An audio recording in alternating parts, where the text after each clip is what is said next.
आज का पहला पाठ शोक गीत अध्याय 2 पद संख्या 2 10 से 14 18 से 19। वे यरूशलेम की चार दीवारी के सामने प्रभु की दुहाई देते थे। प्रभु ने निर्दयता पूर्वक यूदा के सब घरों को नष्ट किया।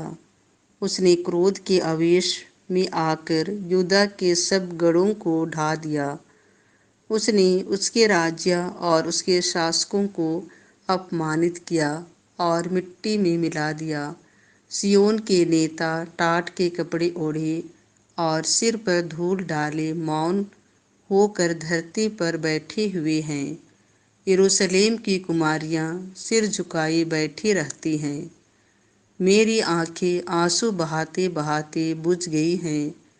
प्रजा की विपत्ति देखकर मेरी आंतड़ियां ऐंठ रही हैं। मेरा हृदय पिघल रहा है। बालक और दुधमुहे बच्चे नगर की गलियों में मर रहे हैं। वे अपनी माताओं से पूछते हैं, रोटी कहाँ है? वे घायलों की तरह नगर की गलियों में बेहोश हो जाते हैं और अपनी माता की गोद में प्राण त्याग देते हैं।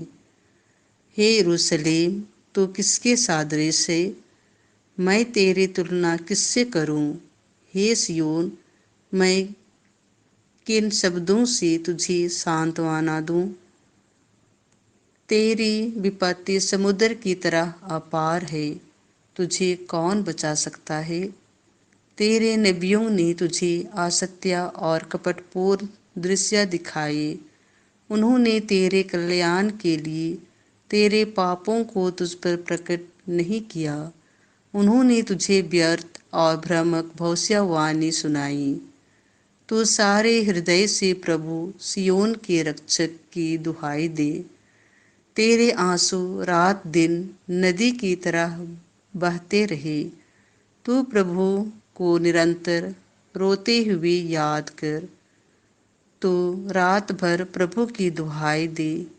अपना हृदय पानी की तरह प्रभु के सामने बहा दे। अपने बच्चों के प्राण बचाने के लिए प्रभु के सामने हाथ उठाकर प्रार्थना कर। वे गलियों के नुक्कड़ों पर भूख के कारण बेहोश पड़े हुए हैं। मैं तुमसे कहता हूँ, बहुत से लोग पूर्व और पश्चिम से आकर इब्राहिम, इसहाक और याकूब के साथ स्वर्ग राज्य के भोज में सम्मिलित होंगे, परंतु राज्य की प्रजा को बाहर अंधकार में फेंक दिया जाएगा। वहाँ वे लोग रोएंगे और दांत पीसते रहेंगे। सतपति से यीशु ने कहा, जाइए, आपने जैसा विश्वास किया वैसा ही हो जाए। और उसी घड़ी उसका नौकर चंगा हो गया।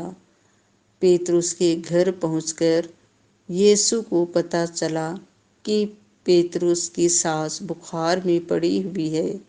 उन्होंने उसका हाथ स्पर्श किया और उसका बुखार जाता रहा और वह उठकर उनका सेवा सत्कार करने लगी। संध्या होने पर लोग बहुत से अवधूतग्रस्तों को यीशु के पास ले आए। यीशु ने शब्द मात्र कहकर अवधूतों को निकाला और सब रोगियों को चंगा किया।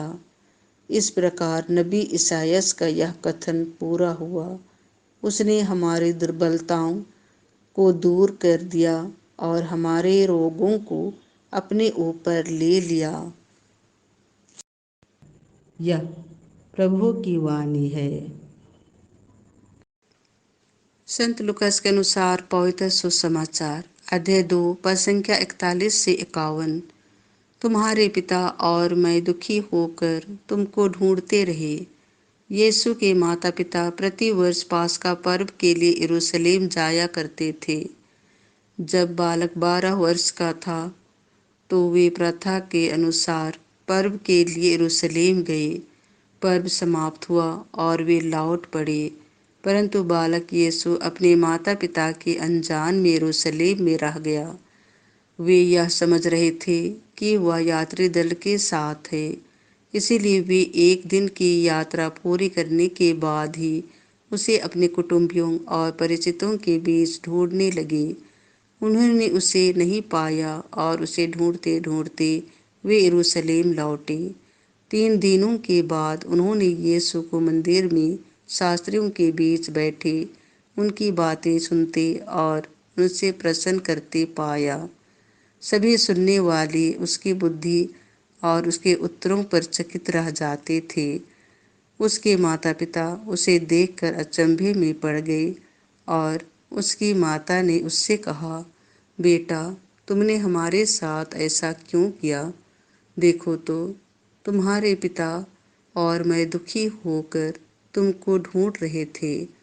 उसने अपने माता पिता से कहा, मुझे ढूंढने की क्या जरूरत थी? क्या आप यह नहीं जानते थे कि मैं निश्चय ही अपने पिता के घर में होऊंगा? परंतु यीशु का यह कथन उनकी समझ में नहीं आया। यीशु उनके साथ नाजरत गए और उनके अधीन रहे। यह प्रभु का सुसमाचार है।